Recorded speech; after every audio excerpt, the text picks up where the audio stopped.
by writing her a letter that was completely composed of lyrics pulled from songs that they both loved. And Chris, I've never had a chance to commend you for that, but well done.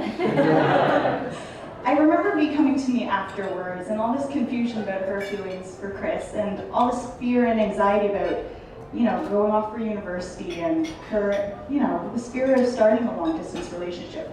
And she turned to me and she said, "Jen, what do I do?" And Chris, I really wish that tonight, 8 years later, I could tell you that I was on board with you from the very beginning. But the honest truth is I have absolutely no memory of what I said to her that day. But whatever it was, I am really, really glad that we're here tonight. A lot of you here have had the chance to watch Vee and Chris grow in their relationship together, whereas I've mostly seen things from Vee's side. But I think it's really easy for us to see how they make each other better. I think they're probably two of the most honest and sensible and faith-filled people we all know. And they show us that love isn't about those big, grand gestures, but just those quiet moments of being devoted, of being steadfast, and always showing up for each other. We always know the love story that's being told at a wedding, the one of the bride and the groom, of how they met and all the ups and downs they went through to bring them to today. And I'll let Jay tell that story.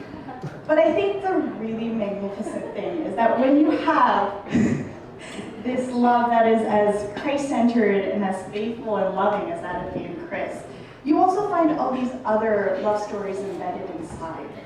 From where I stand, there's first of all the love story of Vee's family, who has always generously opened their arms to me like a second daughter. There's the story of all the young people who have been drawn to grow in their faith because of the ministry of Vee and Chris. There's the story of some really special people here tonight whom I only have in my life now because of Vee. And of course, there's the love story of two little girls making stickers and pop-up books together who never imagined that they would be here 20 years later.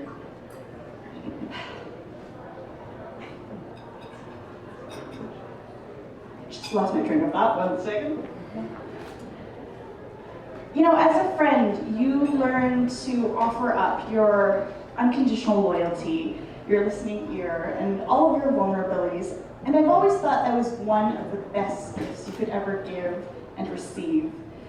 But I've also learned recently what a gift it is to be able to share and entrust that responsibility to someone else. So Chris, thank you for being such a rock for me. Thank you for always having been sure about her, for always fighting for her, for embracing her in all of her strengths and imperfections. And I pray that you'll continue to do this every single day. Vee is one of the best parts of my life, and I am immeasurably grateful to know that she's in good hands. Let me just finish off with this. JB2 once said, "True love is free, total, faithful, and fruitful." Thank you both for showing us all here exactly what that means. And I think I stand for everyone here when I say that we will all stand behind you to help you weather whatever comes ahead, just like you've done for so many of us.